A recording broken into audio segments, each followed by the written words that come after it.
Hello everybody, Ian Robson here. Welcome to another edition of Coffee with Ian.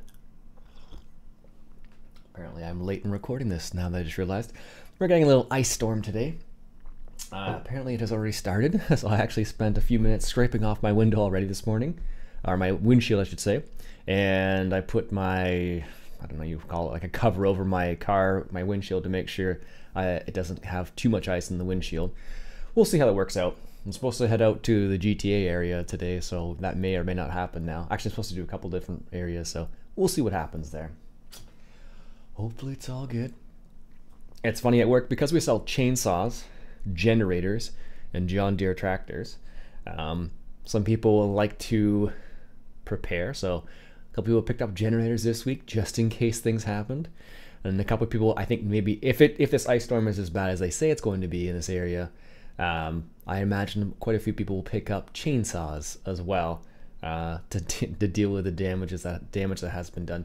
Hopefully it's not that bad, of course. I don't wish it upon anybody. This is, it does make sense. But sometimes natural disasters do happen, and people take things into their own hands and clean up stuff and whatnot, depending on the situation. But a lot of people pick up little generators and whatnot. So one of the big generators we sell at work right now is the EU2000, which is like a suitcase style generator that does a pretty good job. It's a inverter, blah blah blah, work stuff. Also, Dan and Steph, if you're watching, hello, people from work, went to a model train show last week. I don't know if I mentioned that or not. I mentioned, maybe I did. No, I was talking about going to it, but I went to the model train show in my local area here, and I also went to the sportsman show in the same day, believe it or not. Did it last Sunday. So the sportsman show in my area was okay. I'm surprised it didn't have any fishing kayaks. I was really surprised by that. They had some bass boats. They had a bass boat, I should say, and they had some other aluminum style boats. Were there pontoons? I don't think there was any pontoon boats there, actually. So they had a few different styles of boats there, but no kayaks or canoes, which I was kind of surprised about, actually. I went around like twice to see if I just had missed it or something, but I didn't see anything. So I was a little disappointed from that point of view. There was a good amount of fishing stuff there. I didn't buy anything. I took some cards just because I wanted to see what people were working on. Saw a couple interesting things. I saw one guy who was doing custom stocks on guns and air rifles, which was really, really neat. Does a great job. And there's another guy who was creating custom rods, which was pretty neat, actually. So, and he talked about a few different things called the waveform? I think that's what it was called. Basically, it was like a spiral. So you had like an eye of the fishing guide, and then there was a smaller one, and kind of like helped to spiral it down and reduce some of the extra so like when you use a spinning rod, you have a big circle usually of the line that comes out, and then as it goes through the guides, it gets smaller. So that particular guide technology was supposed to help reduce that the very first guide is usually huge, and the idea behind it was to reduce the amount of, I guess, the size of the loops, essentially. So it was pretty sweet, actually. Although, custom rods are always going to be expensive, and I have not purchased a rod this year yet. I don't know if I will or not. Right now, what do I have? Yeah, I have a baitcaster medium heavy, a spinning rod that's medium heavy, a ultralight, and a medium light spinning.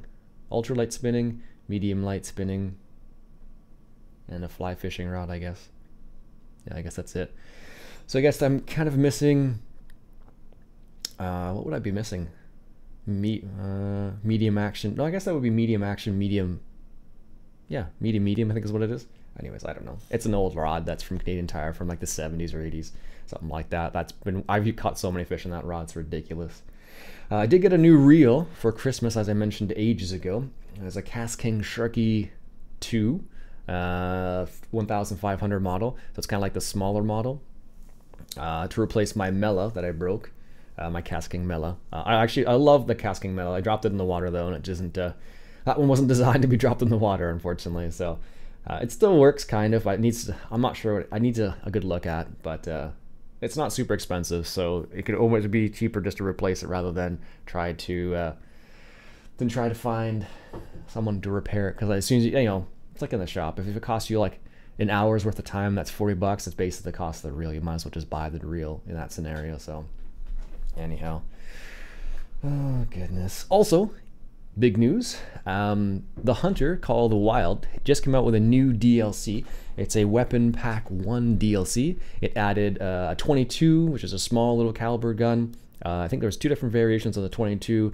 It also added a crossbows, and it also 22 crossbows and recurve bows. So it added 3 different weapon types, which is super cool.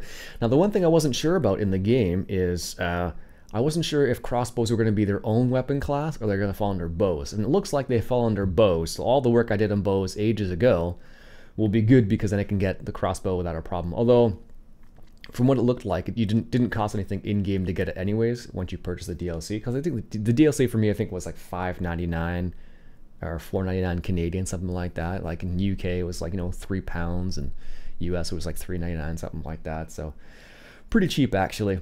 But I'm pretty excited to try that out. And they also added, as a free update to the game, they added jackrabbits too, which is really cool. Now, as far as I can tell, there are no collars for the jackrabbits, and there's no sense. I didn't look specifically though, but that's pretty cool. So you can hunt jackrabbits now with crossbows if you wanted to, which is totally overkill probably, but in reality it's overkill. But anyhow, yeah, so those are the 2 updates that came out to that game, which is pretty sweet actually.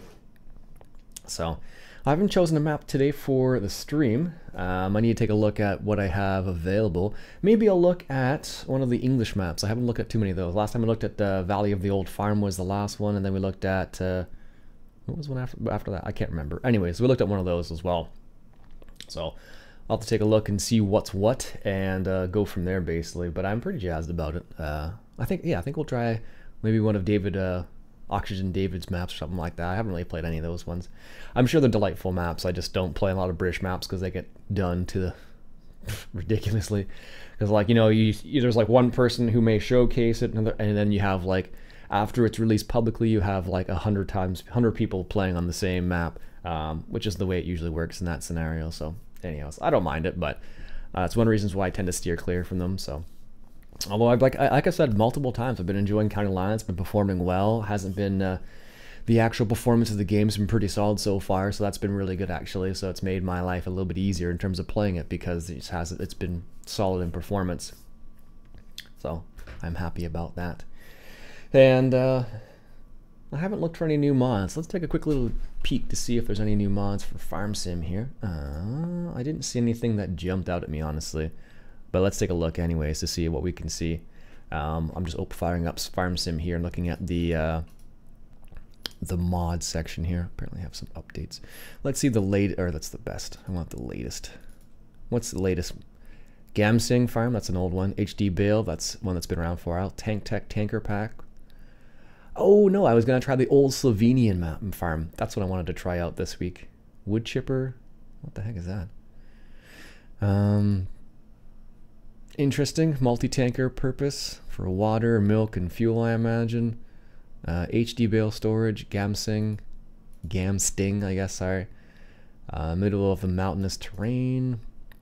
Yeah, so the map we're going to try is the old Slovenian farm, which looks pretty slick, actually. So, there's a wood chipper. This machine breaks trunks into wood. Oh, that's kind of a... Is that a placeable, or is that a... What the heck is that? That's nice. It looks actually quite... Is that by Black Sheep Modding? It is. I'm going to install that right now. It's kind of like a... I'm not sure if it's a flat deck or something like that. It looks pretty good, actually. So, anyways, there's a couple of those. Always a good. There's always good things to take a look at every now and then to see what's what and how it works and all that jazz. So, I don't know. I take a look every now and then, and I see what's up. But you never know. Sometimes there's interesting ones, sometimes just not. The wood chipper by Black Sheep Modding looks kind of interesting. It's like a table with like a chipper and then like a conveyor belt in the end, sort of thing. So. Maybe there'll be some, maybe there'll be like a capacity for that, maybe there won't be, so I don't know. No idea. Anyways, I have a lot of energy right now. My wife found that out this morning when I was running up and down the stairs apparently. And Julie, I'm sorry, of course. She probably can hear me. Anyways, my name's Iain Robson. I hope you enjoyed. If you like what you saw, why don't you go ahead and hit that subscribe button. And until next time, enjoy the coffee. Delightful.